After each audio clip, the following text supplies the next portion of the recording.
যদি কোনো মহিলার নামাজের মধ্যে মাসিক শুরু হয়ে যায় তাহলে সে নামাজটি আদায় করবে নাকি নামাজটি ছেড়ে দিবে, এবং নামাজটি ছেড়ে দিলে তাকে পুনরায় কাজা করতে হবে কিনা। তো সম্মানিত প্রিয় দর্শকবৃন্দ, হাদিসের মধ্যে যে বিষয়টি উল্লেখ রয়েছে সেটা হলো মহিলাদের মাসিক অবস্থায় নামাজ কাজা করতে হয় না। অর্থাৎ মাসিক অবস্থায় যে নামাজগুলো তাদের পড়তে হয় ওই নামাজগুলো তো মাসিক অবস্থায় পড়বে না, আর এই নামাজগুলো মাসিক শেষ হওয়ার পরেও কাজা করতে হয় না। কিন্তু কোনো ব্যক্তি যদি নামাজের মধ্যে মাসিক শুরু হয়ে যায়, অর্থাৎ সে নামাজ পড়তেছে এরকম অবস্থায় তার মাসিক শুরু হয়ে গিয়েছে, তাহলে সেক্ষেত্রে মাসালা হলো যে যদি সে ফরজ নামাজ পড়তে থাকে আর এরকম অবস্থায় তার মাসিক শুরু হয়ে যায় তাহলে সে নামাজটি ছেড়ে দিবে, এবং মাসিক শেষ হওয়ার পরে সে যখন পবিত্র হবে তো এরকম অবস্থায় তার ফরজ নামাজটি আর কাজা করতে হবে না। কিন্তু যদি কোনো ব্যক্তির নফল নামাজের মধ্যে মাসিক শুরু হয়ে যায়, অর্থাৎ সে নফল নামাজটি পড়তেছে, সে এরকম অবস্থার মধ্যে মাসিক শুরু হয়ে গিয়েছে তার, তো মাসিক শুরু হয়ে যাওয়ার পর সে ওই সময় নামাজটিকে ছেড়ে দিবে। কিন্তু যখন সে মাসিক থেকে পবিত্র হবে, অর্থাৎ তার পবিত্র সময়ের মধ্যে সে যখন পা দিবে, মাসিক শেষ হয়ে সে যখন পবিত্র হবে, ওই পবিত্র সময়ের মধ্যে সে যে নফল নামাজটিকে ছেড়ে দিয়েছিল মাসিকের কারণে, ওই নামাজটিকে পুনরায় আবার কাজা করতে হবে। কেননা নফল নামাজ যদি কোনো ব্যক্তি একবার শুরু করে দেয় আর শুরু করার পর সেটাকে পূর্ণ না করে ছেড়ে দেয়, তাহলে তার উপর ওই নফল নামাজটি কাজা করা, পুনরায় আদায় করা ওয়াজিব হয়ে যায়।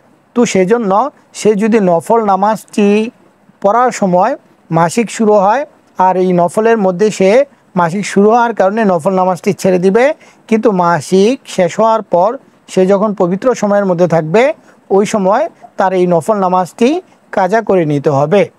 অন্ধকারের মধ্যে নামাজ পড়ার হুকুম কি, এবং নামাজের মধ্যে চোখ বন্ধ রেখে নামাজ পড়ার হুকুম কি।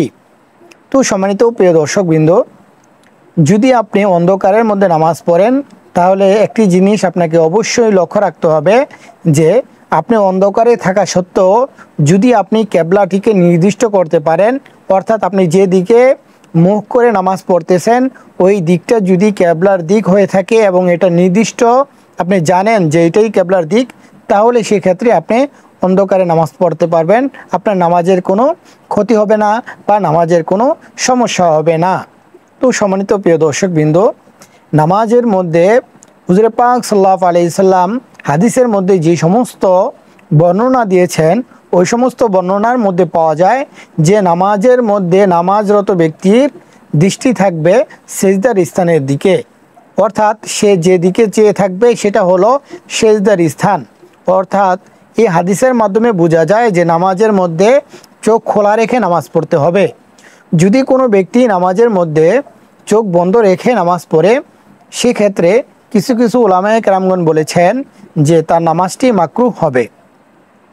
তবে যদি কোনো ব্যক্তি বিশেষ কোনো কারণে চোখ বন্ধ রেখে, যেরকম সে নামাজের মধ্যে গভীর মনোযোগ আনার জন্য সে চোখ বন্ধ রেখে নামাজ পড়তেছে, তো এরকম অবস্থায় তার জন্য নামাজটি জায়েজ হবে, কিন্তু উত্তম হবে সে চোখ খোলা রেখেই নামাজের মধ্যে তার মনোযোগ আনার চেষ্টা করা।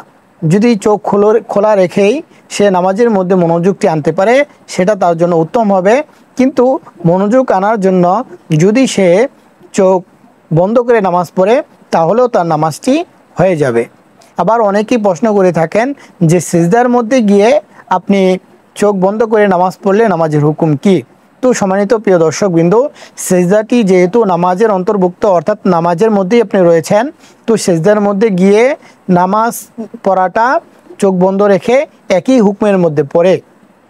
অর্থাৎ আপনি সিজদার মধ্যে চোখ বন্ধ করে সিজদা করাটাও একই হুকুম। অর্থাৎ যদি আপনি অনিচ্ছাকৃতভাবে অথবা কোনো ওজরের কারণ ছাড়া আপনি বিনা কারণে চোখ বন্ধ রেখে সিজদা করেন সেক্ষেত্রে আপনার নামাজটি মাকরুহ হবে।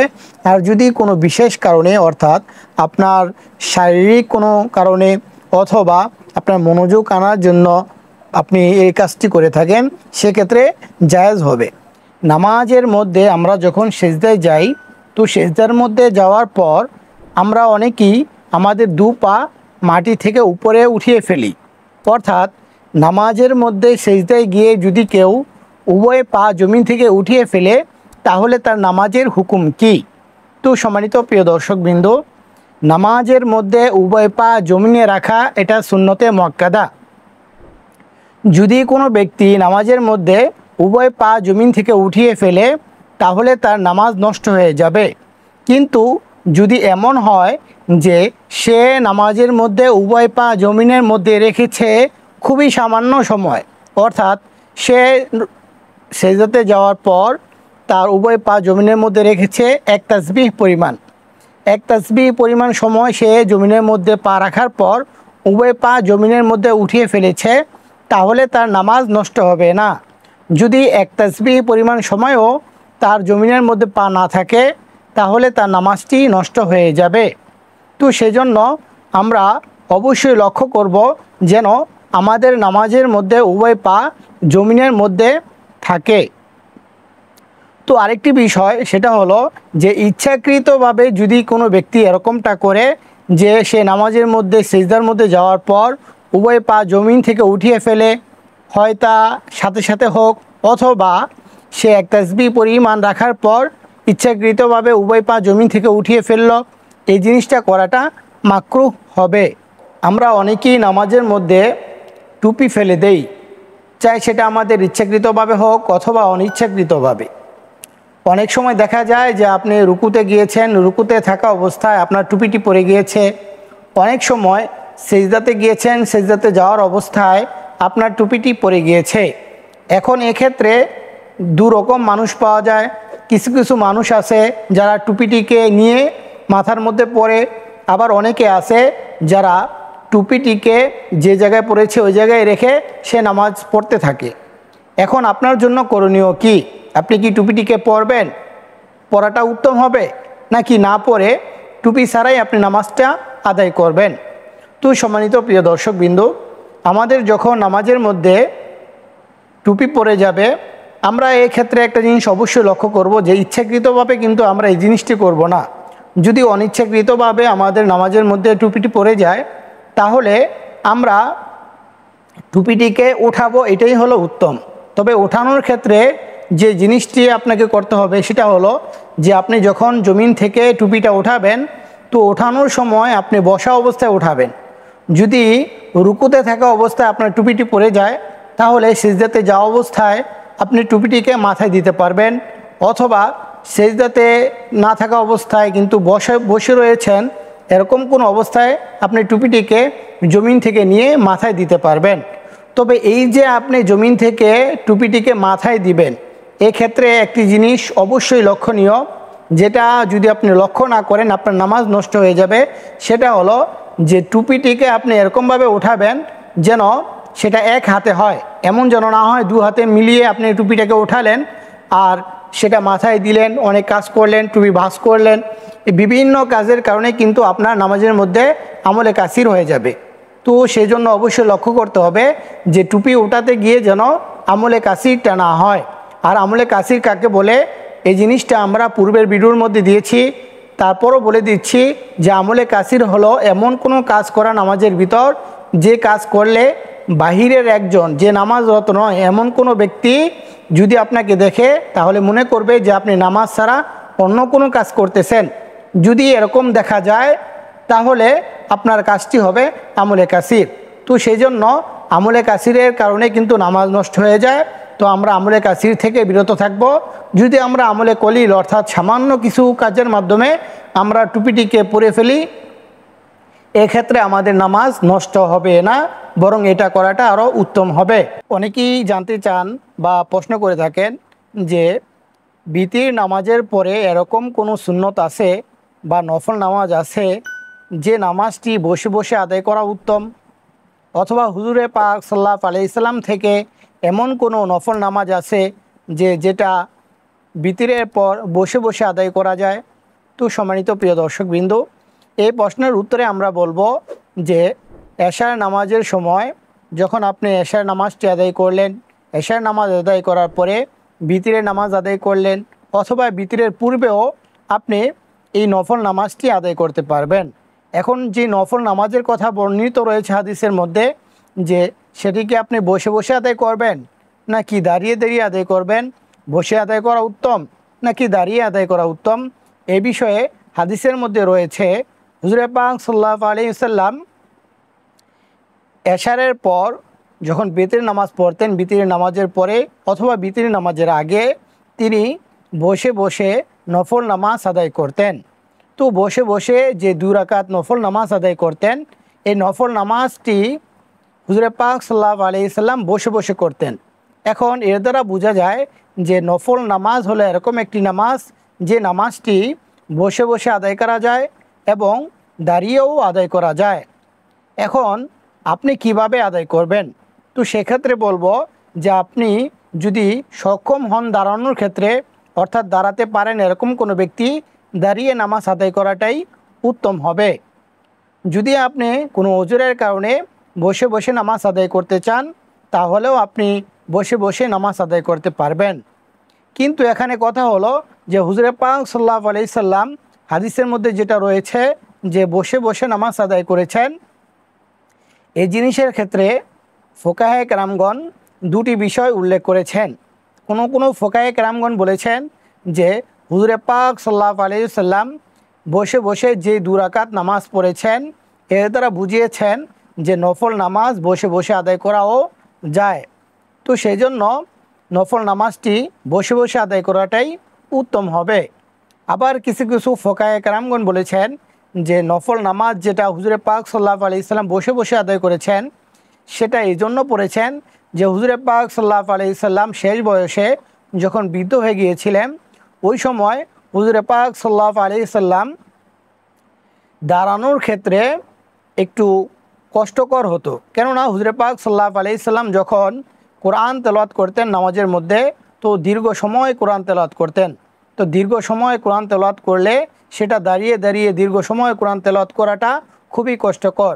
তো সেই জন্য হুজুরে পাক সাল্লাল্লাহু আলাইহি সাল্লাম বসে বসে কোরআন তেলাওয়াত করতেন। কিন্তু যখন রুকু এবং সেজদা করতেন, রুকুর সময় হুজুরে পাক সাল্লাল্লাহু আলাইহি সাল্লাম দাঁড়িয়ে রুকু করতেন, এরপর সেজদা করতেন। অর্থাৎ শুধু কোরআন তেলাওয়াতটি তিনি বসে বসে আদায় করতেন, এরপর বাকি নামাজ দাঁড়িয়ে আদায় করতেন। এই জন্য কিছু কিছু ফোকায়ে কেরামগণ বলেছেন যে নামাজটি যদি কারো কোনো ওজর না থাকে, কোনো সমস্যা না থাকে, তাহলে দাঁড়িয়ে আদায় করাটাই উত্তম হবে। আবার কিছু কিছু ওলামায়ে কেরামগণ বলেছেন যে এই যে হুজুরে পাক সাল্লাল্লাহু আলাইহি সাল্লাম বসে বসে নামাজ আদায় করেছেন, এর দ্বারা বোঝা যায় যে হুজুরে পাক সাল্লাল্লাহু আলাইহি সাল্লাম বসে বসে নফল নামাজ আদায় করার ক্ষেত্রে একটি জায়েজ পন্থা রেখেছেন, একটি পদ্ধতি রেখেছেন। এটা উম্মতগণকে শিখিয়েছেন যে নফল নামাজের ক্ষেত্রে তোমরা বসে বসেও নামাজ আদায় করতে পারবা। তো সেই জন্য আমরা যদি দাঁড়িয়ে নামাজ আদায় করি তাহলে আমাদের জন্য উত্তম হবে। আর যদি কোনো উজরের কারণে আমরা বসে নামাজ আদায় করতে চাই, সেটাও করতে পারবো। মহিলা এবং পুরুষের নামাজের মধ্যে কোনো পার্থক্য আছে কিনা, পার্থক্য থাকলে কোন কোন জায়গার মধ্যে পার্থক্য রয়েছে সে বিষয়টি আলোচনা করব। অর্থাৎ পুরুষ এবং মহিলাদের নামাজের মধ্যে কি কি পার্থক্য রয়েছে, কোন জায়গায় পার্থক্য রয়েছে, ফুল বিষয়গুলোকে আপনাদের সাথে পুরোপুরিভাবে খোলাসা করব। তো সম্মানিত প্রিয় দর্শকবৃন্দ, পুরুষ এবং মহিলাদের নামাজের মধ্যে অবশ্যই পার্থক্য রয়েছে। পুরুষ এবং মহিলাদের নামাজের ক্ষেত্রে কোরআন তেলাওয়াত অথবা কেরাতের মধ্যে কোনো পার্থক্য নাই, শুধু নামাজের আকার আকৃতির ক্ষেত্রে কয়েকটি পার্থক্য রয়েছে। প্রধানত 4টি পার্থক্য রয়েছে। 1 নম্বর পার্থক্য হলো যে হাত ওঠানোর ক্ষেত্রে। 2 নম্বর পার্থক্য হলো হাত বাঁধার ক্ষেত্রে। 3 নম্বর পার্থক্য হলো রুকু সেজদা কিভাবে করবে। 4 নম্বর পার্থক্য হলো যে পুরুষেরা কিভাবে বসবে, মহিলারা কিভাবে বসবে বৈঠকের মধ্যে। তো সম্মানিত প্রিয় দর্শকবৃন্দ, প্রথম যে বিষয়টি আলোচনা করব সেটা হলো যে হাত বাঁধার ক্ষেত্রে পুরুষ এবং মহিলাদের মধ্যে পার্থক্য রয়েছে। পুরুষেরা হাত বাঁধবে, কান পর্যন্ত হাত উঠাবে, এরপর হাত বাঁধবে। আর মহিলারা হাত ওঠানোর ক্ষেত্রে তারা বুক পর্যন্ত ওঠাবে, বেশি হলে কাঁধ পর্যন্ত ওঠাতে পারবে।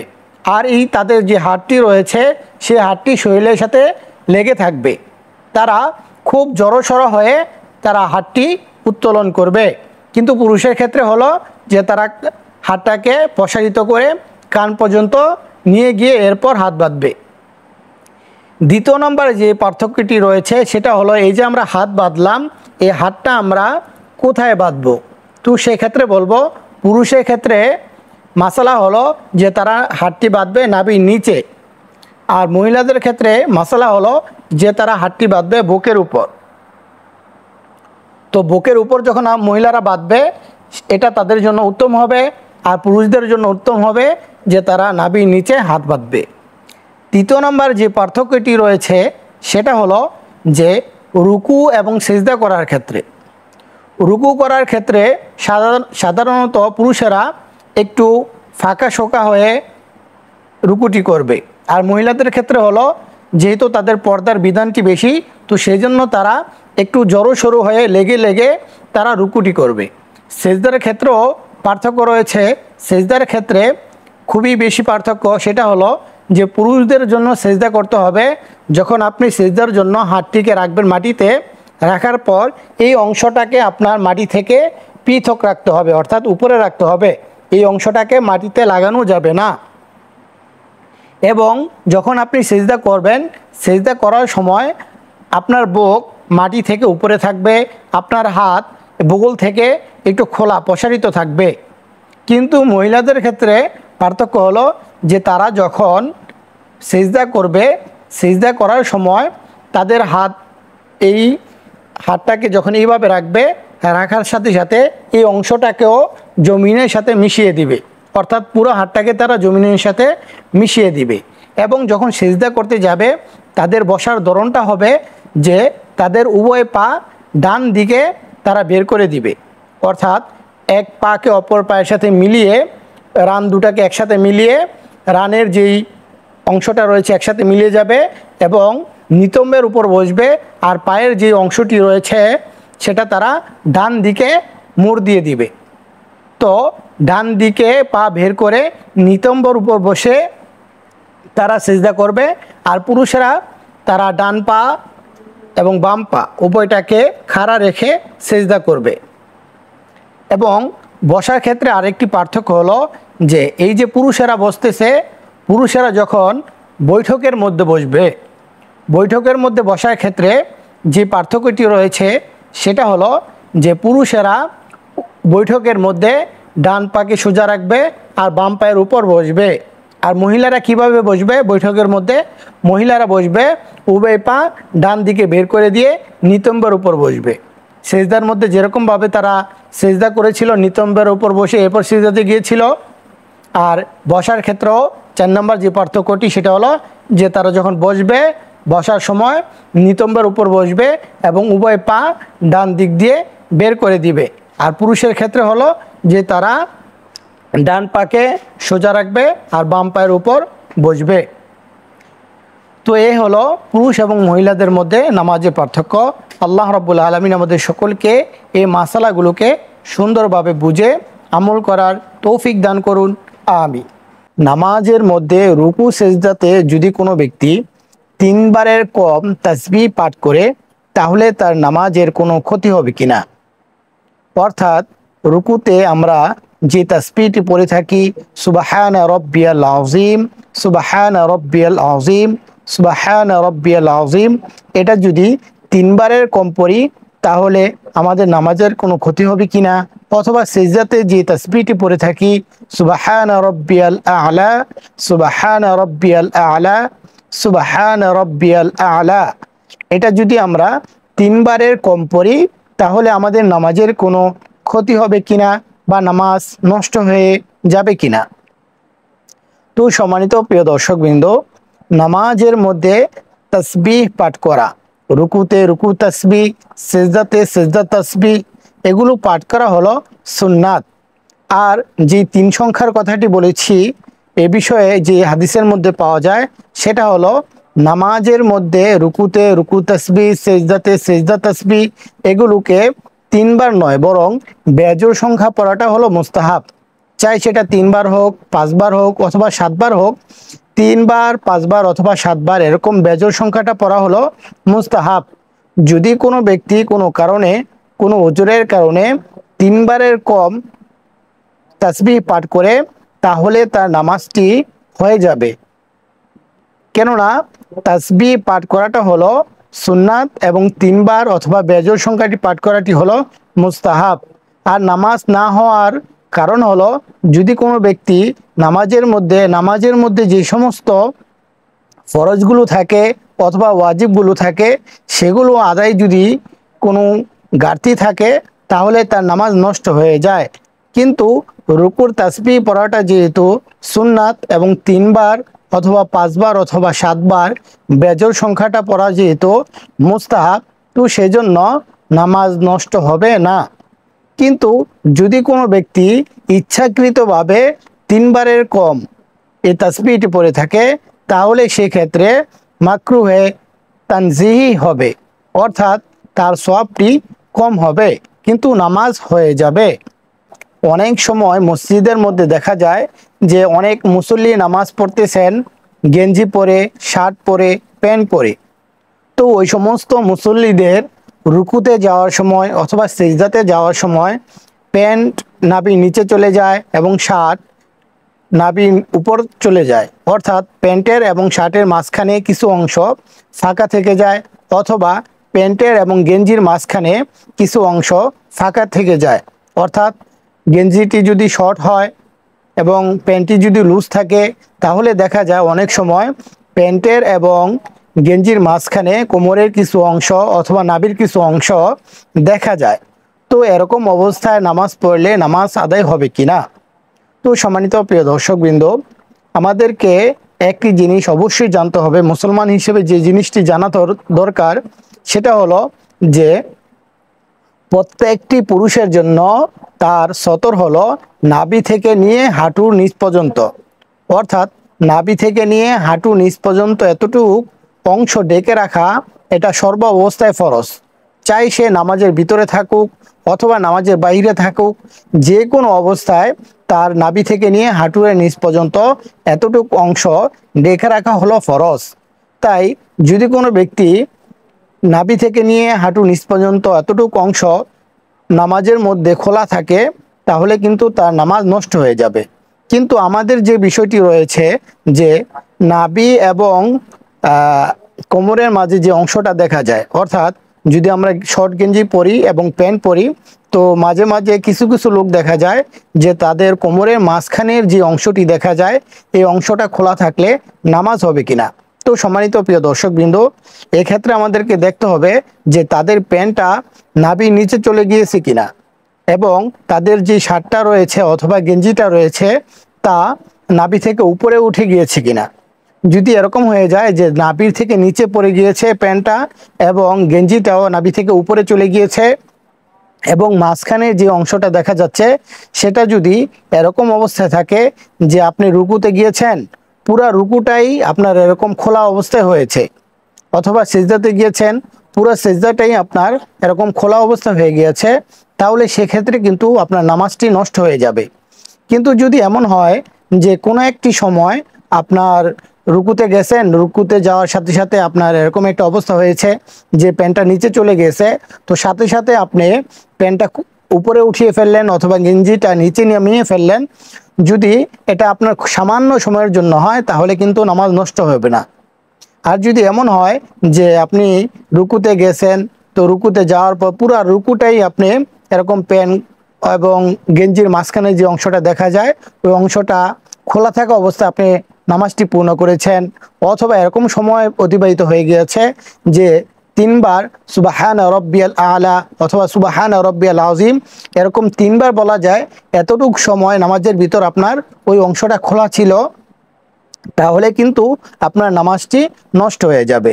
তো সেজন্য আমরা নামাজ যখন পড়তে যাব খুব ঢিলা ডালা বড় জামা পরে আমরা নামাজ পড়তে যাব, যেন আমাদের যে সতরটি রয়েছে ওই সতরটা যেন খুলে না যায় বা খোলার সম্ভাবনা না থাকে।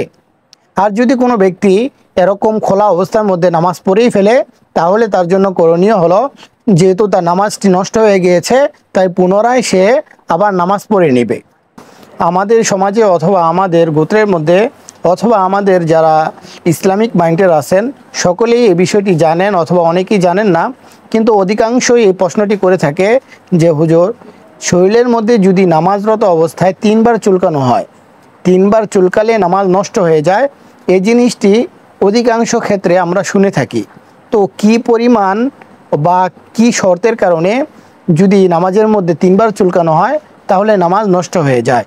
তো সম্মানিত প্রিয় দর্শকবৃন্দ, নামাজের মধ্যে যদি কোনো ব্যক্তি একই রুকুনের মধ্যে থেকে তিনবার সে এরকমভাবে চুলকায় যে সে চুলকিয়েছে দুবার, প্রথম একবার চুলকিয়েছে এবং দ্বিতীয়বার চুলকিয়েছে, তো এই দুইবারের মধ্যে যদি এরকম কোনো তফাৎ না থাকে, তিন তাসবিহ পরিমাণ সময় যদি তফাৎ না থাকে, অর্থাৎ একবার চুলকিয়েছে এরপর সে তিন তাসবিহ পরিমাণ সময় অবসর ছিল, এরপর আবার চুলকিয়েছে, তো এরকম যদি না হয় বরং লাগাতার হতে থাকে যে একসাথে সে তিনবার চুলকিয়েছে এবং লাগাতার চুলকাইতেই আছে, ধরুন রুকুতে গিয়েছে, তো রুকুতে গিয়ে সে চুলকাইতে আছে, পুরো রুকুটে এইভাবে শেষ করে দিল, অথবা সিজদার মধ্যে গেছে, তো এই সিজদাতে গিয়ে সে চুলকাইতেছে, তো এর ক্ষেত্রে কিন্তু যে বিষয়টি হয়ে যায় যে নামাজের মধ্যে আপনি দাঁড়িয়েছেন, তো নামাজের মধ্যে অধিক পরিমাণে আপনার এই চুলকানোর কারণে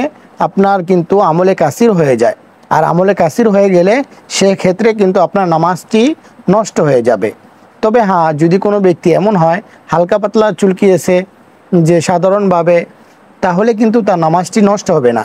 কিন্তু যদি কোনো ব্যক্তি লাগাতারভাবে চুলকাইতেছে, রুকুতে গেছে পুরা রুকুতেই সে চুলকাইতেছে, অথবা সেজদাতে গেছে পুরা সেজদাতেই সে চুলকাইতে শেষ করে দিয়েছে, এরকম যে কোনো একটি রুকুন যদি তার পুরা রুকুনটাই সে চুলকাইতে শেষ করে দেয়, তাহলে সেক্ষেত্রে কিন্তু তার নামাজটি নষ্ট হয়ে যাবে। আমাদের মধ্যে অনেকেই দিনী ভাইরা আছেন যারা নামাজ পড়েন, তো নামাজ পড়তে গেলে অনেক সময় এরকম হয়ে যায় যে আপনি নামাজ পড়ার জন্য মসজিদে গিয়েছেন, তো মসজিদে যাওয়ার পর দেখেন যে ইমাম সাহেব রুকুতে চলে গিয়েছে, তো রুকুতে চলে গিয়েছে, আপনি ওই রাকাতটি ধরার জন্য দ্রুত গতিতে আপনি ইমাম সাহেবের সাথে রুকুতে শরিক হওয়ার জন্য ইমাম সাহেবের সাথে রুকুতে চলে গেলেন। তো রুকুতে চলে যাওয়ার সময় আপনি তাকবীরে তাহরিমা না বলেই রুকুতে চলে গেলেন, তো এক্ষেত্রে আপনার নামাজের হুকুম কি? আপনার নামাজটি হবে কি হবে না? তো সম্মানিত প্রিয় দর্শকবৃন্দ, যদি কোনো ব্যক্তি ইমামের পিছনে নামাজে শরিক হওয়ার জন্য দ্রুত গতিতে যায় এবং যাওয়ার পর সে তাকবীরে তাহরিমা না বলেই ইমামের সাথে শরিক হয়ে যায়, তাহলে তার নামাজটি হবে না। তবে হ্যাঁ, যদি কোনো ব্যক্তি ইমামের সাথে শরিক হওয়ার জন্য শুধু আল্লাহু আকবার বলে সে রুকুতে চলে যায়, অর্থাৎ সে এক তাকবীরের মাধ্যমে রুকুতে চলে যায়, তাহলে সেক্ষেত্রে দুটি জিনিস লক্ষণীয়। এক নাম্বার হলো যে ইমামের সাথে শরিক হওয়ার জন্য সে প্রথমে তাকবীরে তাহরিমা আল্লাহু আকবার বলেছে এবং সাথে সাথে রুকুতে চলে গিয়েছে, এবং এই তাকবীরটি সে দাঁড়ানো অবস্থায় দিয়েছে, তাহলে তার জন্য নামাজটি হয়ে যাবে। অর্থাৎ সে তাকবীরে তাহরিমা বলেছে দাঁড়ানো অবস্থায়, অর্থাৎ রুকুতে গিয়ে নয়, দাঁড়ানো অবস্থায় সে তাকবীরে তাহরিমা বলার পর ইমামের সাথে গিয়েছে, তাহলে তার নামাজটি হয়ে যাবে। দ্বিতীয়ত হলো, যদি কোনো ব্যক্তি ইমামের সাথে রুকুতে শরিক হওয়ার জন্য সে তাকবীরে তাহরিমাটাই বলে, কিন্তু রুকুতে যাওয়ার পর অর্থাৎ আল্লাহু আকবার বলার সাথে সাথে সে রুকুতে চলে গেল, আর এই আল্লাহু আকবরটা তার দাঁড়ানো অবস্থায় নয় বরং রুকুতে যাওয়ার পরে হয়েছে, তাহলে কিন্তু তার নামাজটি হবে না। কেননা তাকবীরে তাহরিমার জন্য দাঁড়ানো অবস্থায় তাকবীরে তাহরিমাটি দিতে হয়। যদি সে রুকুতে যাওয়ার পর আল্লাহু আকবার বলে, সেটা কিন্তু রুকুর তাসবিহ হয়ে গেল। তো রুকুতে যাওয়ার পর যদি আপনি তাকবীরে তাহরিমা বলেন, সেক্ষেত্রে আপনার নামাজটি হবে না। তো এই ক্ষেত্রে অবশ্যই আমাদেরকে লক্ষ্য রাখতে হবে যে আমরা যে সমস্ত দিনী ভাইরা রয়েছেন, যে আপনারা যখন ইমামের সাথে নামাজে শরিক হওয়ার জন্য রুকুতে থাকা অবস্থায় দ্রুত গতিতে যান, অবশ্যই তাকবীরে তাহরিমা বলার পর আপনি রুকুতে যাবেন, অর্থাৎ আপনার তাকবীরে তাহরিমাটি দাঁড়ানো অবস্থায় যেন হয়। এমন যেন না হয় যে আপনি তাকবীরে তাহরিমা বলেছেন কিন্তু সেটা রুকুতে যাওয়া অবস্থায় অথবা রুকুতে যাইতেছেন এরকম অবস্থায় নয়, বরং রুকুতে যাওয়ার পূর্বে দাঁড়ানো অবস্থায় আপনি তাকবীরে তাহরিমাটি বলার পর আপনি রুকুতে যাবেন। কিন্তু এখানে একটি জিনিস লক্ষণীয়, সেটা হলো যে তাকবীরে তাহরিমা বলার পর আপনি রুকুতে যাওয়ার জন্য রুকুর তাসবিহ আল্লাহু আকবার দ্বিতীয়বার বলতে হবে না, শুধু একবার তাসবিহ পাঠ করলেই হবে। আল্লাহু আকবার এটা একবার বললেই হবে। যদি এরপর আপনি রুকুতে চলে যান আপনার নামাজটি কিন্তু হয়ে যাবে। কিন্তু যদি একবার তাকবীরে তাহরিমা দেওয়ার পর আপনি রুকুতে গেলেন কিন্তু রুকুতে যাওয়ার সময় অথবা রুকুতে যাওয়ার পর তাকবীর বলেন, তাহলে কিন্তু আপনার নামাজ হবে না। এক তাকবীরে নামাজ হবে, কিন্তু রুকুতে যাওয়ার পূর্বে যদি আপনি দাঁড়ানো অবস্থায় এই তাকবীরটি দেন তাহলে আপনার নামাজ হবে, কিন্তু যদি রুকুতে যাওয়ার পর তাকবীরটি দেন আপনার নামাজটি হবে না। তো গত যে ভিডিওটি আমরা করেছিলাম সেই ভিডিওর মধ্যে আপনাদেরকে জানিয়েছি যে যদি কোনো ব্যক্তির নামাজের মধ্যে ডেকুর আসে, অর্থাৎ আপনার নামাজের মধ্যে ডেকুর এসেছে, তাহলে এরকম অবস্থা আপনার জন্য করণীয় হলো যে প্রথমত ডেকুরটাকে আপনি বন্ধ করার চেষ্টা করা। যদি বন্ধ করার চেষ্টা করার পরও আপনার ডেকুর এসে পড়ে তাহলে আপনার নামাজের কোনো সমস্যা হবে না। যদি কোনো ব্যক্তি ইচ্ছাকৃতভাবে ডেকুর দেয় আর ডেকুরের মাধ্যমে তার শব্দ বের হয়ে যায় পর্যাপ্ত পরিমাণ, তাহলে তার নামাজটি নষ্ট হয়ে যাবে। তো আজকে আলোচনা করব যে যদি কোনো ব্যক্তি অনিচ্ছাকৃতভাবে ডেকুর এসে যায়, ধরেন কোনো ব্যক্তি নামাজের মধ্যে দাঁড়িয়েছে অথবা বসে রয়েছে নামাজের মধ্যে, এরকম অবস্থায় তার ডেকুর এসে গেল আর এই ডেকুরের সাথে কিছু চুকা পানি তার মুখের ভিতর এসে পড়লো, অর্থাৎ ভিতর থেকে তার মুখের মধ্যে জমা হয়ে গেল, অথবা এরকম হলো যে অটোমেটিকভাবে তার মুখে আসলো আবার ভিতরে চলে গেল। এই ক্ষেত্রে তার জন্য করণীয় কি? তো সম্মানিত প্রিয় দর্শকবৃন্দু, মশলাটি খুবই গুরুত্বপূর্ণ। আমাদের অনেকেরই বিভিন্ন সময়ের মধ্যে এরকমটা হয়ে থাকে। তো মশলাটি অবশ্যই খুব মনোযোগ সহকারে শুনবেন। তো সম্মানিত প্রিয় দর্শকবৃন্দু, এই মশলাটি আমরা দুভাগে ভাগ করি। এক নাম্বার যে পদ্ধতিটি আমি বলবো সেটা হলো, যদি কোনো ব্যক্তির নামাজের মধ্যে ডেকুর অনিচ্ছাকৃতভাবে আসলো এবং অনিচ্ছাকৃতভাবে চুকা পানিটা তার মুখের ভিতর চলে গেল, অর্থাৎ অনিচ্ছাকৃত, আপনার ইচ্ছা নাই এমনটা অবস্থায় আপনার ডেকুর এসেছে এবং ডেকুরের সাথে চুকা পানিও মুখের ভিতরে এসেছে এবং আপনার অনিচ্ছাকৃতভাবেই সেটা ভিতরে চলে গিয়েছে, তাহলে এরকম অবস্থায় আপনার নামাজের কোনো সমস্যা হবে না, অজুও ভাঙবে না এবং নামাজটিও নষ্ট হবে না। কিন্তু যদি এরকম হয় যে আপনার ডেকুরটা অনিচ্ছাকৃতভাবে এসেছে এবং চুকা পানিটাও এসেছে, কিন্তু চুকা পানিটা আপনার মুখের মধ্যে রয়ে গিয়েছে, এখন এরকম পরিস্থিতিতে আপনি যদি ইচ্ছাকৃতভাবে ওই চুকা পানিটা মুখের ভিতর গিলে ফেলেন তাহলে এক্ষেত্রে আপনার নামাজটি নষ্ট হয়ে যাবে। তো সম্মানিত প্রিয় দর্শকবৃন্দ, তো চুকা পানিটা যদি আপনার মুখের ভিতরে আসে, তো আসার পরে আপনি যদি গিলে ফেলেন নামাজ নষ্ট হয়ে যাবে। তো চুকা পানিটা আপনি কি করবেন? এরকম অবস্থায় আপনি চুকা পানিটি মুখের মধ্যে রাখবেন না কোনো জায়গায় ফেলবেন না কি করবেন? এই বিষয়ে যে সমস্ত মশলাগুলো পাওয়া যায় সেটা হলো, চুকা পানিটা যখন আপনার মুখের মধ্যে থাকবে সেক্ষেত্রে দুটি বিষয় লক্ষণীয়। এক নাম্বার হলো যে যদি আপনি মসজিদের ভিতরে থাকেন, অর্থাৎ আপনি মসজিদের ভিতরে নামাজ পড়তেছেন, তো এরকম অবস্থায় আপনার মুখের মধ্যে যে চুকা পানিটি রয়েছে সেটা আপনি আপনার নিজের জামার মধ্যে ফেলে দিবেন, মসজিদের মধ্যে ফেলবেন না। দ্বিতীয়ত হলো, যদি আপনি কোনো কারণে মসজিদের মধ্যে ফেলেই দেন তাহলে মসজিদের মধ্যে যে জায়গায় আপনার চুকা পানিটি আপনি নিজে ফেলেছেন ওই অংশটা আপনি নিজেই পরিষ্কার করতে হবে। দ্বিতীয় নাম্বার হলো, যদি আপনি মসজিদে নামাজ না পড়ে মসজিদের বাহিরে নামাজ পড়েন, তো এরকম অবস্থায় আপনি আপনার মুখের চুকা পানিটা কোন জায়গায় ফেলবেন? তো আপনি যখন মসজিদে নামাজ না পড়ে মসজিদের বাহিরে নামাজ পড়বেন আর এরকম অবস্থায় আপনার মুখের মধ্যে চুকা পানি জমা হয়ে যাবে, তো সেক্ষেত্রে আপনি যখন রুকুতে যাবেন, রুকুতে যাওয়া অবস্থায় আপনি আপনার পায়ের বাম যে অংশটা রয়েছে বাম পায়ের নিচের দিকে আপনি আপনার এই চুকা পানিটি ফেলে দিবেন। তো এ হলো যে আপনার মুখের যে চুকা পানিটি জমা হয়েছে সেই চুকা পানিটি আপনি ফেলার পদ্ধতি।